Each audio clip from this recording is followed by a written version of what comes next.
Music, they say, is the only real international language because there are so many varied styles of music. I'll start that again. Music, they say, is the only real international language. There are so many varied styles of musical expression which appeal to all levels of society and almost every walk of life. Almost, but not quite. In fact, if there is one particular element of society that has never before been catered for, it's those hard-working people in the world-famous Morse code. I very well remember being on duty as a radio officer in the dreary North Atlantic during the lonely days of World War II aboard the HMS Venus. What I would not have given to have had a special treat like the one you are going to hear in a moment. The song is a familiar one, Night and Day You Are the One, by Mr. Cole Porter. The treatment, however, is totally unique. The soloist is Mr. Sid Croons of East Finchley, one of our finest Morse code tappers. And he is joined later by the massed Morse code tappers of Portsmouth, Southsea, Brixham Harbour, Worthing and Brighton.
this is Derek Screech from Wembley Stadium.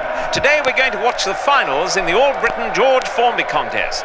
We will see would-be George Formbys from all over the land singing and playing some of his more famous songs.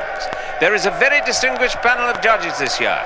Barbara Cartland to judge the age of the contestants, Sir Freddie Laker, who will fly the winner free of charge to Wigan, and Rudolf Nureyev. Yes, Nureyev is here, and you may just wonder why. However, it is a little-known fact that since he defected to the West, he has become a devoted George Formby fan. He was weaned on an early Formby 78 record his parents had smuggled into Russia, and is at this very moment in time preparing a George Formby ballet which he has called George Formby Meets Giselle, in which he will partner Dame Margot Fontaine. Listen to the crowd. Lord Longford is here to make certain that what occurred last year, a false, filthy, pornographic song, is not suddenly sung. You may recall Lord Longford raised his white anti-porn wire, and the contender was rapidly rushed from the platform or stage, and a George Formby gag stuffed like lightning into his mouth. We all know Formby was famous for his innuendos, but he never resorted to filth, and it may put a damper on the whole festival. Now, tonight's first contender, Mr. William Fruit from Doncaster, is going to play the traditional Chinese laundry blues on his autographed George Formby ukulele. So let us hear it. Now Mr. Wu was a laundryman at a shop with an old green door. He'd earn all day leaning away, and that's what makes me sour. He'd lost his hat to a Chinese girl, now his laundry's all gone wrong. All day he'd flirt and scorch his shirt, that's why I'm singing this song. Oh, Mr. Wu, what shall I do? I've got those kind of Chinese limehouse laundry blues.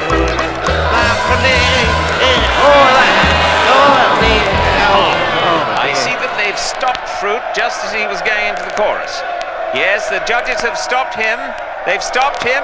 Yes, they've stopped him because he should have started with the traditional George Formby catchphrase, "Ha ha, it's turned out nice again, hasn't it?" Contenders must all start with this catchphrase before they begin the song. So that's it, I'm afraid, the end of Mr. Fruit for the moment, until they all assemble for the massed floodlit George Formby songs. Now we have a Mr. Nigel Greeps from Eton and Cambridge and Sloane Square, and although much too young to have seen the early George Formby films, he heard a Formby record being played one night at a disco and has become a fanatic George Formby fan. He does not, unfortunately, have the traditional North Country accent, but he does have a very interesting George Formby style. Here he goes now. Ha ha, it's turned out nice again, hasn't it? It's me granddad's flannelette nightshirt. In it I was christened one day. At the church there were in our world, oh, no one seemed to know if I were boy or girl. Oh, they'd had one or two, and they were in a mess. Oh, shit. Ah, yes, the judges have stopped him because of the accent problem. He hasn't mastered the traditional Formby Wigan accent, and without that, there's no hope.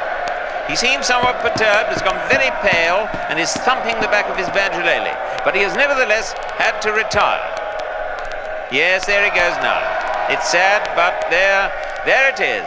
It's all part of this huge, wonderful George Formby contest. Now, next we have a very, very interesting George Formby coming up. A Hindu, Mr. Kumar Banerjee, who in Benares, India, heard a Formby record, only one Formby record, mark you, and until that time he had known only the traditional music by Ravi Shankar and Yehudi Menuhin. However, he made Formby his guru, and when his family moved to England, he continued with his Formby studies. Now he is going to sing Guarding the Home of the Home Guards. Here he comes now. It has turned out nice again, has it not?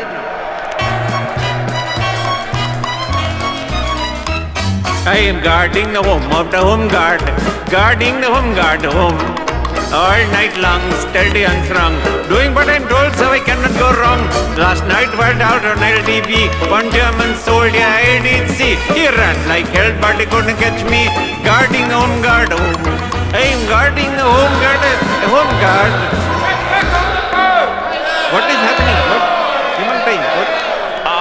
Yes, he's been stopped. Yes, he's been stopped, and I think I see what it is. Yes, yes, yes. He sounds a little too much like Peter Sellers and Spike Milligan. Even though he is wearing a very light makeup for the Formby image, yes, it won't work. Never mind. Or he's being taken off, but he will, of course, be included in the finals. What a shame, what a shame. The next contender is Herbert Thing from Wigan, from George Formby's own hometown, and the proud possessor of one of George Formby's original banjoleles. And he is going to sing Keep Your Seats, Please. Turned out nice again, didn't it?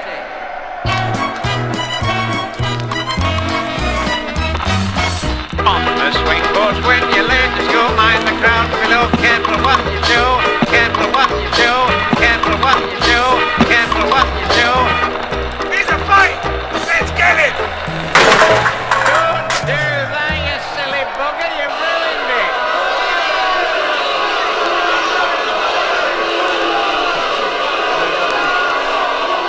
There's something very wrong here.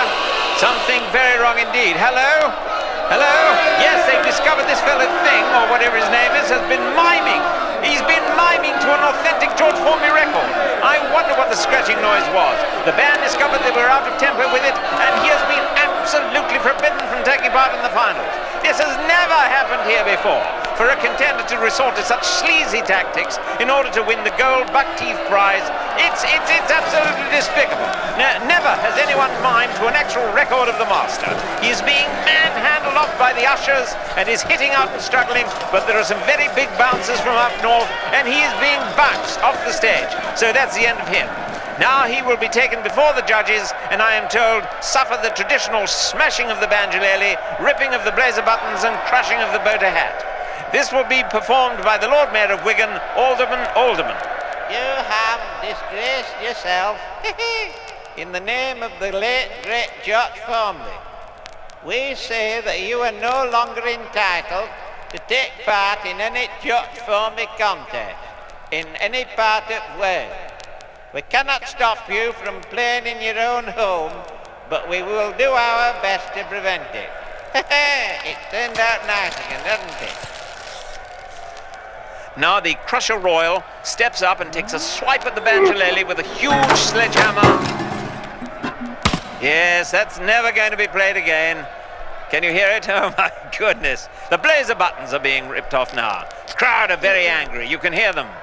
Oh, they're very angry indeed. This could be very nasty. He's being frog marched off the stage, and who knows what will happen to him once they get him round the back. It's very bad form indeed. Now finally, in this incredible contest, we have Mr. Arthur Freds of Lewisham, who does quite a remarkable impression of George Formby and has written an original. Ha-ha! Turned out nice again, innit?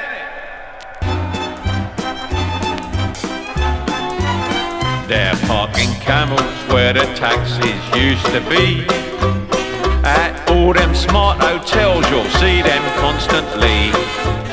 Now when a sheik says to the doorman, I think I'll buy this dump, it's the doorman, not the camel, who really gets the ump. They're parking camels where the taxis used to be, which doesn't seem quite right, I think you'll all agree.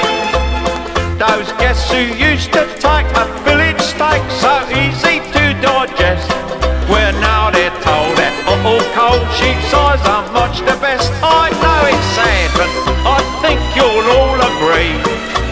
They're parking camels where the taxis used to be. Fella went in the Dorchester the other day, said I like this place, put it on the bill.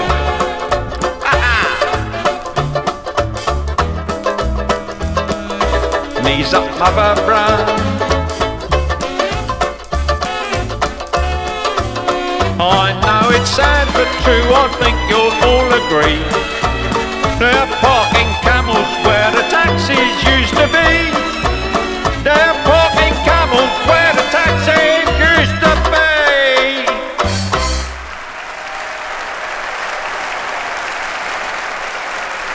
You can hear the terrific applause for the Parking Camel song, and it looks like he's won it. Yes, Yes, he's won it. This year's National George Formby Finals. And of course he can continue now for the George Formby International, where he will compete against the Russian George Formbys, the German George Formbys, the Jewish George Formbys, and of course the Chinese George Formbys. So let me ask my colleague, Major Ralph, if he's anything to add. Yes. Well, in the early stage of this Formby thing, critics didn't have the faith, you see. They thought it would catch on. As I have always said, it's the public who must decide for themselves, and decide the public have. I mean, it's honest to it. I mean, we're making enormous amounts of money, and lots of people very happy, which is, of course, our main aim. Major, can you tell me, is there any truth in the fact that they are going to make a film of the George Formby story with John Travolta in the title role as a sort of dancing George Formby? Yes. Well, that's the idea of it generally. Robert Stigwood, when he made all that loot, money, I mean, I thought to myself, there's a gold mine here, absolute gold mine, no end to it at all. And so I am at this moment negotiating with the Americans with regard to Travolta.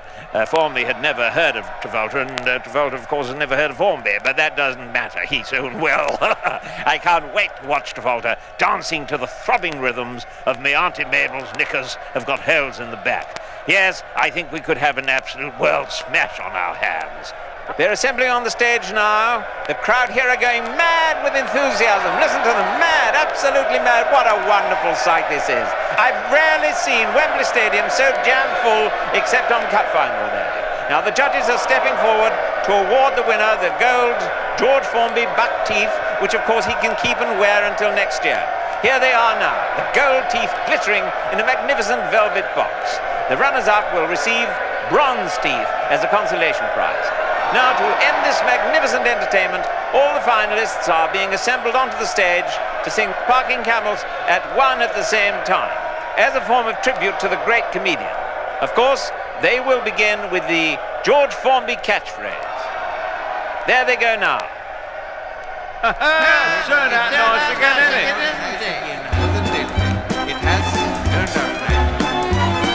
They're parking camels where the taxis used to be.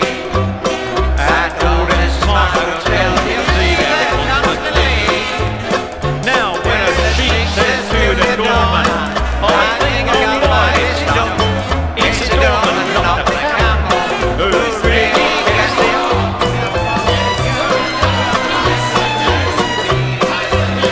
Which does not seem right, I think that we will all agree. Those guests who used to take a fillet steak so easy to digest, Well now they're told that cold sheep size are much the best. I know it's sad, but I think you'll all agree. They're parking the camels where the taxis used to be.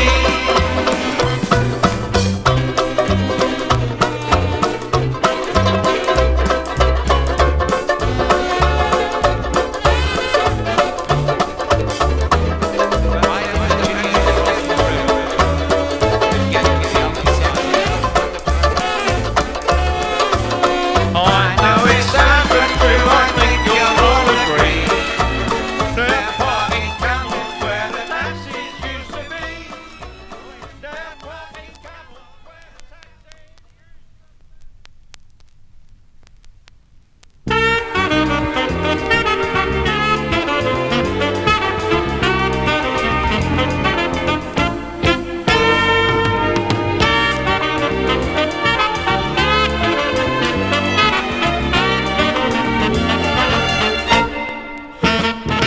Do you mean to tell me, doctor, that my mind is all fakakta? Cause my mom and Dr. Spock spanked my behind? Your bahunkus? Did you kiss your mother's boobie? Yes, indeed. Well, Scooby-Dooby, you're geschreint. Geschrien. Geschreint. Do you mean it's incorrect if I've grown so introspective that I'm sexually defective evermore? Mentally? Well, I wouldn't say that it's fatal, but the longing is prenatal. You're geschnor. Geschnor. Geschnor. One day you're keen for Steve McQueen, the next for Anna Q. Nielsen. What luck, these feelings you feel, son? I'm happy to say that you swing either way. Well, I'm happy you explained it. I thought nature had ordained it. Nine, my brain has ascertained it. I can see. You're a mailman, yet a missus, half Rapunzel, half Narcissus, all gefrunkt Gefront? like me.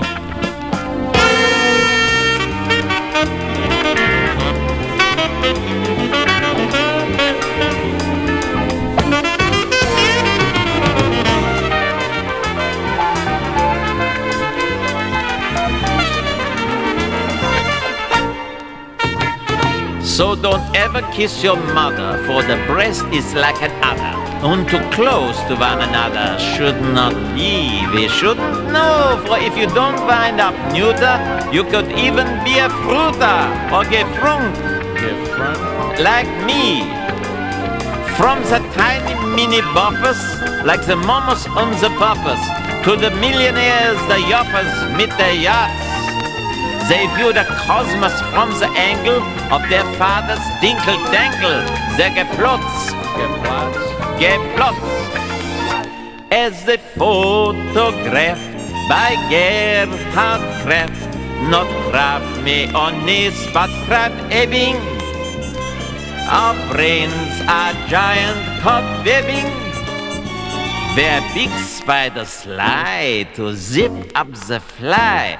When the fly is finished zipping, pardon me, my mind is skipping. Anyway, I have the clipping. You should see. That's what life is all about, boy. From the time you was a scout, boy, you're gefrunkt as gefrunkt can be. But the world is upsy-daisy, And the geniuses is crazy. with the human social strata rising from the terracotta, with medulla oblongata, due to all of that crapata, with the mental Get around a big cycloramic dial. running You'll find yourself parallel better. It's a lot economic. easier What, you now. really think that I should take a cruise in the Mediterranean? I never thought of that. Maybe you're right, maybe you're right. I get the hell out of here. What am I doing?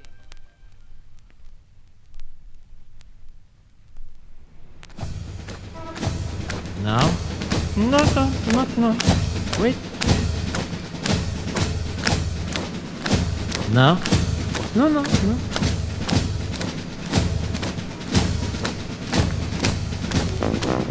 No!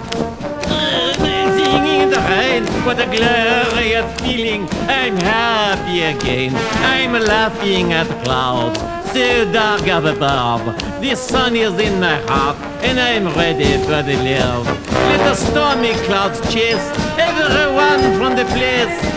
Come on with the rain, I've got a smile on my face. I'll walk down the lane with a happy refrain, just singing in the now.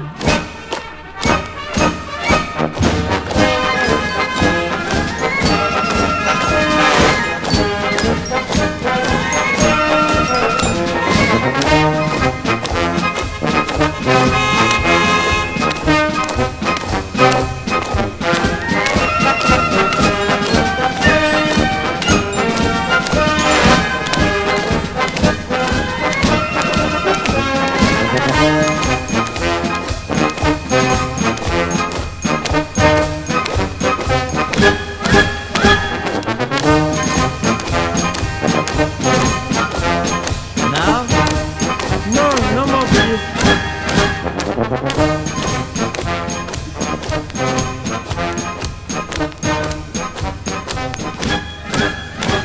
I'm singing the rain with the happy. Oh, look, wait. Please, attention. Vous allez voir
I say, Piano. Oh, hello. Hello. Awfully good of you people to come tonight. Oh, it's a pleasure. Especially because I'm feeling terribly low. Oh, really? Yes. I gave this party. I hoped everyone would enjoy themselves. And here am I, the host. And my girlfriend gone off and left me with another fella. What a shame. Yes. I feel like singing the blues. Could you play a blues, a 12 bar or however many you think appropriate blues?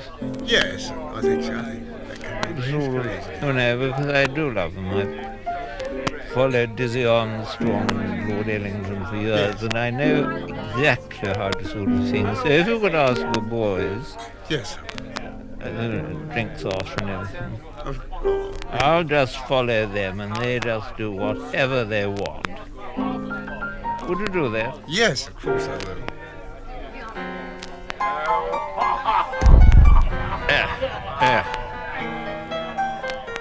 There you are. That absolute bounder, he's stolen that girl of mine. Yes, my boo-boo has slipped off with that tiny thwart. Oh, you dashed rotten Rega. Oh, fate so unkind.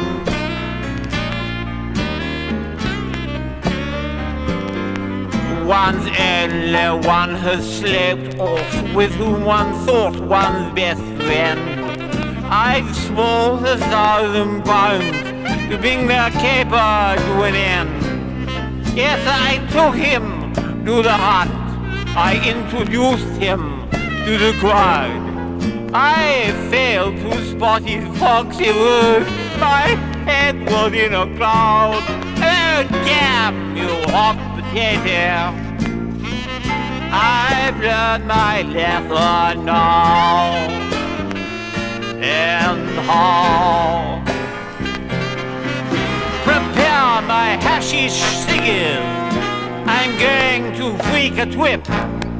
I've had my fill of Squareville, and I've really got the pip. Switch on your hi-fi speaker and pass my tambourine. Yes, take care, Harry Quicknall, for I've arrived on the scene. Oh, I feel better now. Oh, let's go down to Twap, where I can shout all the blues in t-shirt and jeans and large platform views. Beware, all you walkers, you stand and you hurt.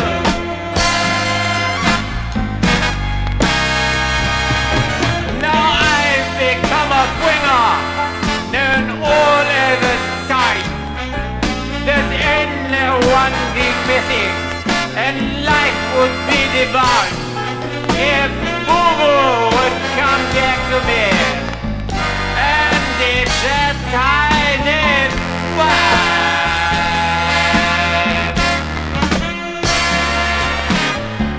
Come back to me, Boo-Boo.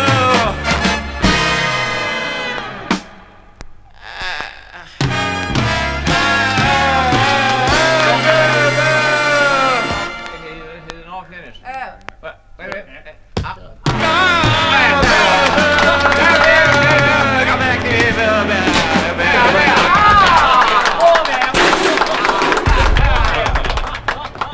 Don't worry about Boo-Boo, Reggie. I'm here.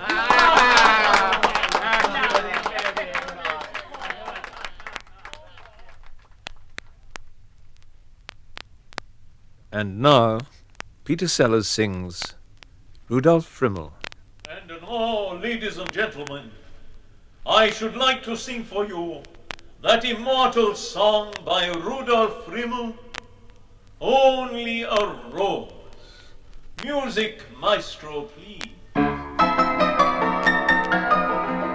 Only a rose, only a breeze.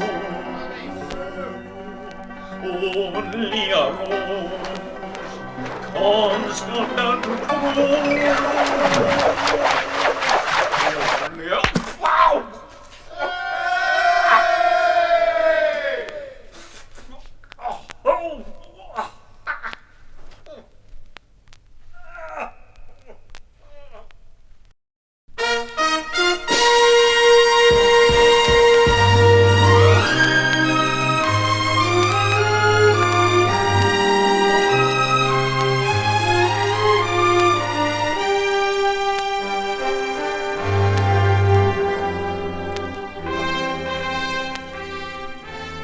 My name is Don Schulman. I'm a professor of accents and languages, and I live in America. America is a thrusting, forceful, dynamic society, and that is why I like to get away from America as often as possible. And once a year, go to Europe to hear the music of the other languages. You see, I believe you can hear the music of a language long before you are able to speak it. French, for example. Hearing French spoken, well, it's a sensual experience.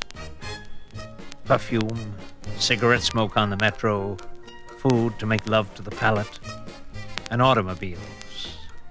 Automobiles as far as the eye can see.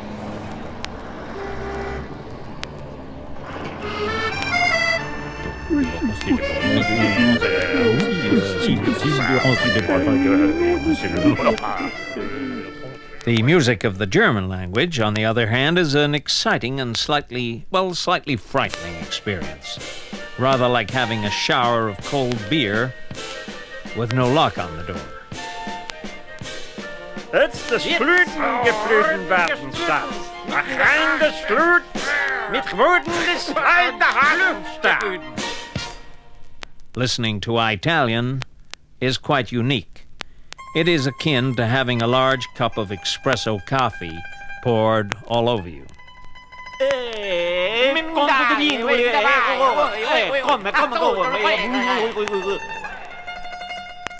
These are just some of the linguistic delights in which I have been basking on my tour of Europe this year. But now it was time to make my way across the Channel to England.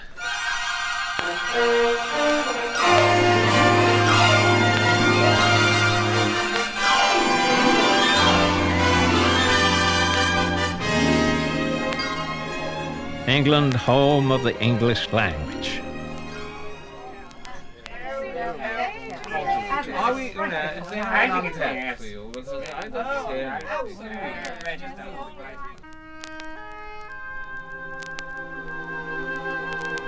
Naturally, it was good to see London again.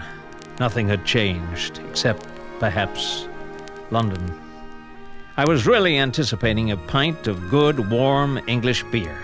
Those little oly-whirly London pubs with polished brass, wood paneling, and that British smell one never ever forgets. Oi!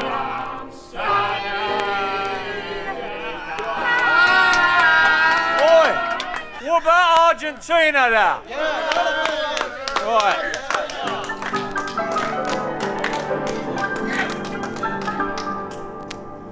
Don't cry for me, Argentina now. The truth is I've always loved you. All through my wild days, my wild existence, I loved you truly. My Argentina, I love you, I love you.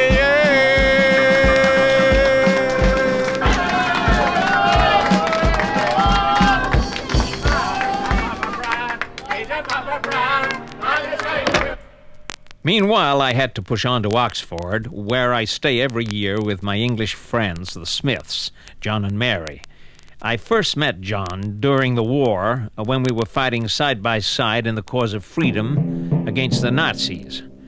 I was an Air Force bomber pilot stationed nearby, and John was in Whitehall Intelligence, I believe.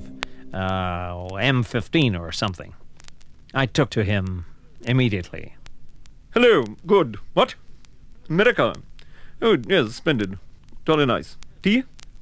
His vocabulary had always stunned me. I was amazed that he found it possible to form a sentence. But as I got to know him better, beneath that cool British exterior, there lay a very, very sensitive man. Don! Oh, Don, God almighty, Don, if you only knew.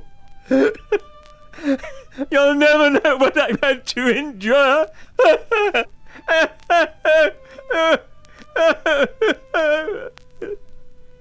John knew that on my annual jaunt I liked to go on a swift tour around the Isle, listening and recording the 1,001 regional accents to be found there. Well, where are you off to now this time, Don? Well, John, I thought that first I would cover the Midlands, travel up the east side of England, Lincolnshire, Yorkshire, Cumberland, and then on up to Scotland. Then I thought I would go and visit a part of the country I had neglected, the West Country. I'm afraid I won't be with you this time. I have some awfully urgent work to do in Whitehall. It's terribly important.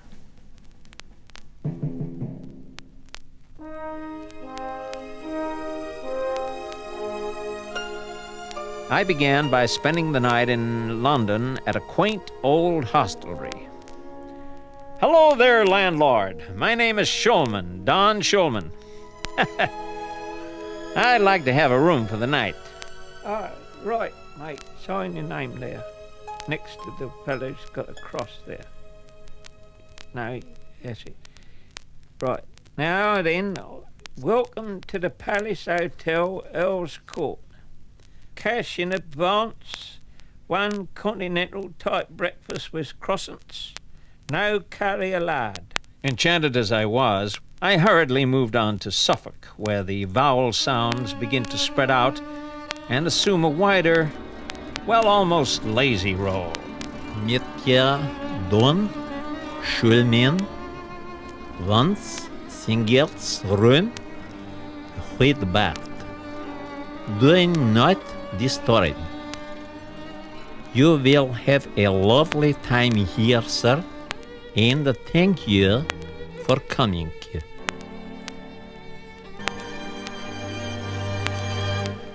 I then proceeded on to the somewhat more progressive environs of Birmingham.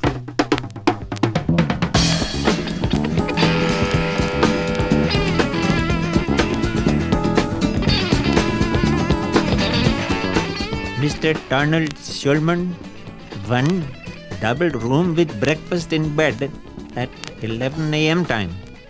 Do not disturb under any circumstances. I got it now. I've got it right, sir. Right. I will tell the boy not to wake you up before 6 o'clock time, whatever happening, or I will beat him.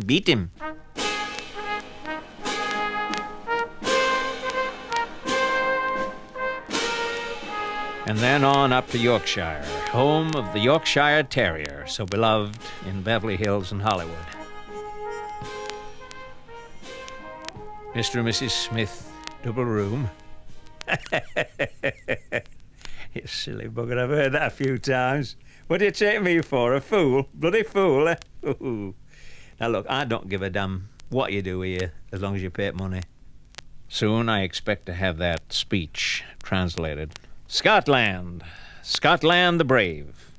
There used to be a myth that the Scots have a mean streak, but my reception soon put that one straight. Oh, hey, but will you not come in, Mr. Smith? Hey, but you must be tired after your long journey, you poor thing.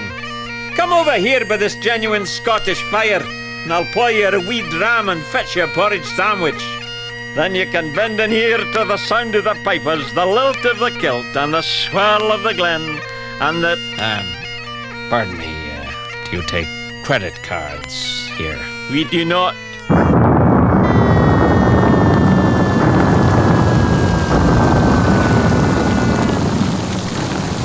I enjoyed my night out on the moors. Bitterly cold, but strangely refreshing. My next stop was Glasgow. Now, the Glasgow people are known worldwide for their warmth, their liveliness, and a strange belief that all men were christened James. Jimmy, hey, you Jimmy, you looking at Jimmy? You looking at me? Jimmy, I'm telling you, Jimmy, get a drink. Have a drink with me. If you don't have a drink with me, Jimmy, I'll smash this bottle in your face, I'm telling you. I used my discretion, had a drink, and discovered he was only the barman.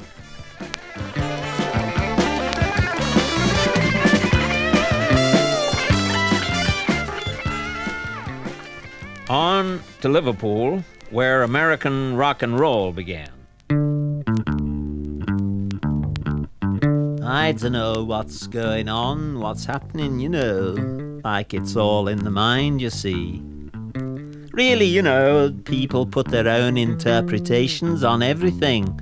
Like, just the other day, I went down the road to look for myself. And when I got back, before I'd returned, they kept me there while I was away. I mean, you know, it goes a bit like that after you've been at it for a while, you know. Do you happen to know in which direction I can find Wales? Wales? Yeah, sure, Whack. Now look, you go down that big tunnel for about 20 miles, and you turn right, and you're in Wales. Wales, Welsh Wales, where to this very day the natives have a language of their own, rugby. Oh, yes, indeed, boy. Oh, it is wonderful, you see. It all started with the Phoenicians, and when they landed here with their wondrous colours and dyes, boy, oh, it was wonderful, you see. And oh, they were so excited, the ancient Britons, that they called their queen Boadicea, and they brought their wondrous gown, and she looked beautiful in it, in her chariot. You're wrong, Di. You're wrong. It all started with Abraham, I tell you. It started with Abraham. No, I don't think so, boy. Oh, no. It was really something to behold, you see. Am I boring you? Why don't you shut your mouth, you stupid old twat?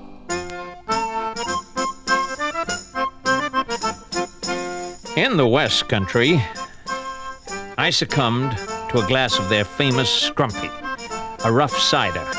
To fully appreciate this drink, it is best to enjoy it along with the locals.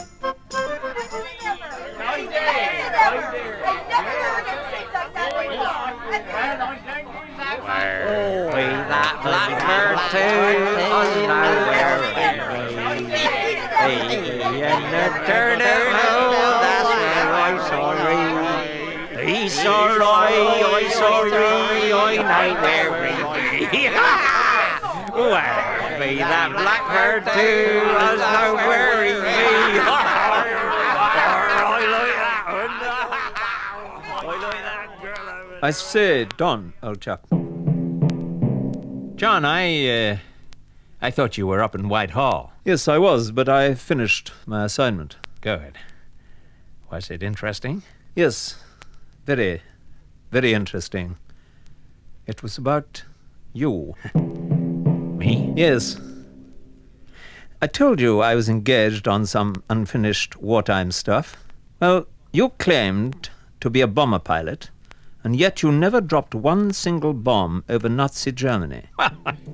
That's ridiculous. John, I often flew over Germany with a full load of bombs. I mean... Yes, true, but you always brought them back again.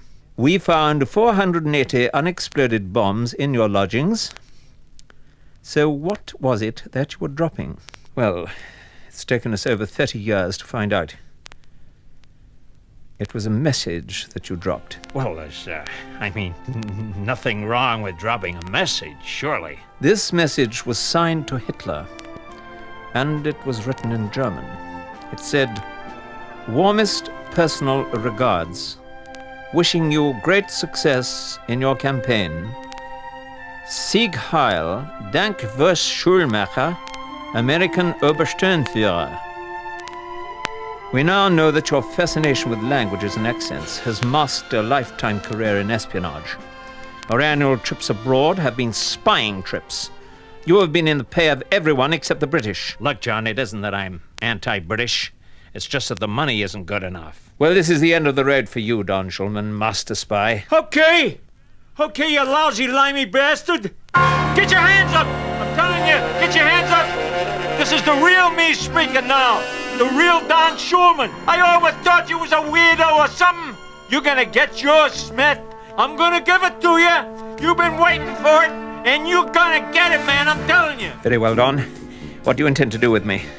Is it the hand grenade in the mouth and pull out the pin? Huh? Is it? Is it? Yes, I know what you're gonna do.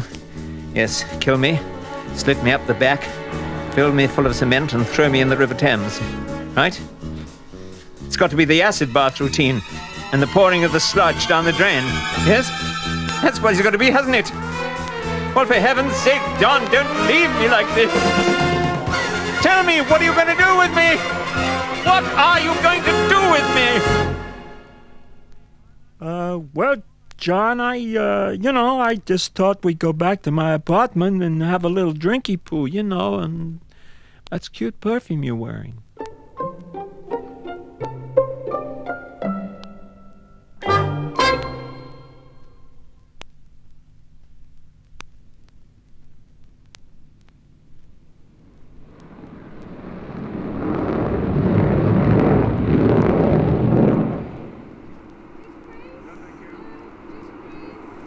Excuse me. Yes? Do you think me awful if I asked you to change seats? No? I promise I won't kneel on it. Promise. Only I'm such a kid about looking out the window. Yes, well, I don't want to miss the sound barrister. I know just exactly what you mean. Thank you. I really don't mind where I sit, inside or outside. I will just change the seats with you. There we are. Oh, pardon. Oh, God. How most gallant of you. My late hubby went raving mad if I did that in the rolls, especially if we had clients aboard. My two husbands. Chalk from cheese. Tufnell, he was my first. I used to call him Daddy. He used to love to see me kneeling up to the window with my thumb in my mouth. We only had a Morris Minor in those days, but we was happy. Well, after all, that's all that matters, happiness, huh? Yes. Happiness.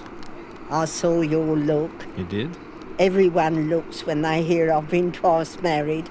Of course, I married Tufnell straight from the schoolroom, Mm-hmm. I'd got no more idea of marrying than fly. That man, he treated me like I was rolled in gold. I was his sacred trust. He even kept a special name for me. What was it? I don't think I want to tell you. Ah, but I want to know. He called me Squidgy. Squidgy? But that's very nice, Squidgy. Eh? Oh, yes. So, honestly, when he passed over, I thought my bottom had fallen out. Know what I did? I don't know. What did you do? Booked myself straight away for a cruise on the Cranberry. Oh, yes, of course. I've been all over the world on cruises, Couple of times on the QED, but mostly on the Cranberry. She's my favourite. Of course, you get such camaraderie on the liner. Yes, yes, you do, yes. Well, of course, I always sit at the captain's table.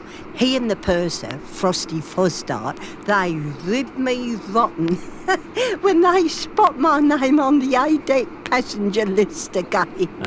Those two and our entertainments officer, Bill Beckley, they just took me under their wings. Well, Bill and me was inseparable. Quite a few eyebrows shot up at that, of course, but the short answer to that is no comment.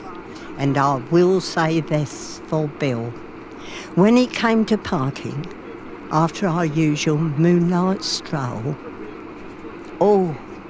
the moon on the water and all those flying sardines, his manners was implacable. Just a touch of the hand, a brush of his lips on my shoulder, then nighty-night and beddy buys strictly on our own. Oh, you know, sometimes when I walked into that empty cabin suite, I thought, you fool. But then I thought, no, Tufnell would have been proud of you. Carry on, Squidgy. And I'd lay down and sob my eyes out in my pillow till Frobisher crept into my stateroom with Madam's early tea. And it was time to don my mask again. You must have felt very, very lonely. A very lonely woman. I hope I haven't bored you. No, not at all. Only you're so sympathetic, one's tempted to unbosom. Yes. Still, Pop's my second husband wasn't so bad, I suppose. He'd done an awful lot of good by stealth. It was just a row he made whilst doing it. Vincent Dean Ratzenkeller. What was that? Vincent Dean Ratzenkeller, you must have heard the name. No. He owned that massive hyper deli on the Hendon roundabout. Oh, I see, yes. Vince Invincibles, Oh. LTD. Yes, yeah, I have heard of Vince. Yeah, he was a clever play on his name. Yes. I just call him is. Pops. Oh, my dear, he deified that place. He ate, slept and drank it. You daren't make the least remark about it. Of course, nothing will ever convince me that Pops was a well man. For a start, his blood pressure was out of this world. It was? Plus, he had the usual gentleman's op. Oh, yes, I know, yes. I think that must have accounted for quite a bit. Well, I mean, it must have. He was so maniacally conscious of his status, he once threw a £5 tin of family assorted at my head. Caress was terrified. Huh? Well, she was my little girl by Tufnell. She was only a tot at the time. But that kind of thing bounces right off of me, and I don't mean family assorted. Still, I suppose I'll get married again. I mean, it's almost obligatory when you cruise as much as I do. But I swear I'll never, ever marry into trade again. Oh, Popsy's people was the frozen ultimate.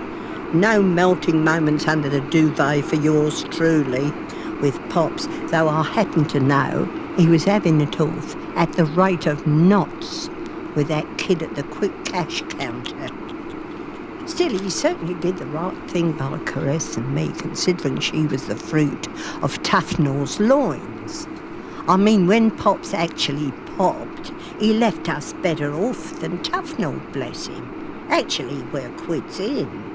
Of course, the family nearly went mad about it, but I kept my cool because I knew Pops had always admired me for my breeding and my intellect, and that was his way of showing it.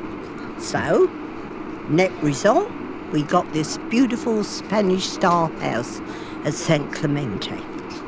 San Clemente? Yes.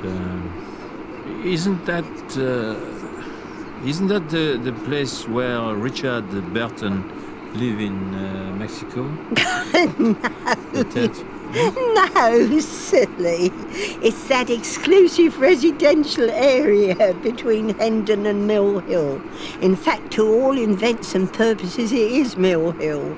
Condoms, they call them. You know the sort of thing. Yes. You know, indoor sauna, outdoor barbecue. It's even got a built-in leisure area. And all in trust for me during my lifetime when it passes on to little Donna after her mummy's demise. Yes, I understand. Yes. You don't believe I'm a grandma, do you? No, I must admit I don't. No, because I heard you gasp.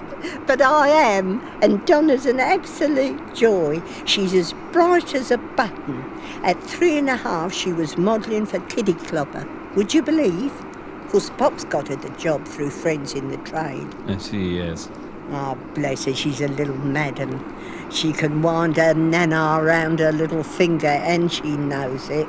No, the one I'm sorry for is Caress, though there's times I'd like to bash her. She's got so little spunk. At 16, she goes and marries that bleeder, Quentin St. Ermine, the most illegible bachelor in town. You must have heard of him. Second son of a bitch, I call him. No. And a transvestite on top of it. Oh? Yes, always getting into ladies' slumberwear. Can't leave it alone, 'cause he hates the sight of me. He blackguards me uphill, down dale. I wouldn't soil your ears with some of the names he's called me. If it was me, I'd give him the rounds of the kitchen, but not Caress. She's just closed her eyes on the whole North Seating mess. She's ridiculously loyal. She'd rather die than have little Donna know her daddy's a drunken ponce without two peas to rub together. I mean, as if the child hasn't guessed. You can't put anything over that child. Still, I got one thing to thank him for. It was him advised me to fly Concorde. You get a better class of hijacker up there. No rubbish on the big ones, squitters. Squitters? That's Eton and Harrow for you. Yeah. Still, I'm jolly glad I took his tip, else I'd never have met up with you know who. I don't know who. Don't give me that. No, I don't know who. You must have noticed I've been gazing at you right through the flight. I've been putting the name to the face. You are whom I think you are, aren't you? Well, I don't know. Well, I know you are, and my woman's institution's never wrong. Wait till I tell Caress who I've been sitting next to on the Whispering Giant. That'll make her day, poor bitch. I'm gonna get your autograph if that's the last thing I do. I wonder if you'd be an angel and mind signing your name on my bare arm. Well, if that is what you really want, yes. I've got a special signing pencil for the really greats. It's inedible, so that makes it semi-permanent. I see, yes. Come on. All right. Wait a I'm moment. waiting. Here we go. Oh, don't, you're tickling me.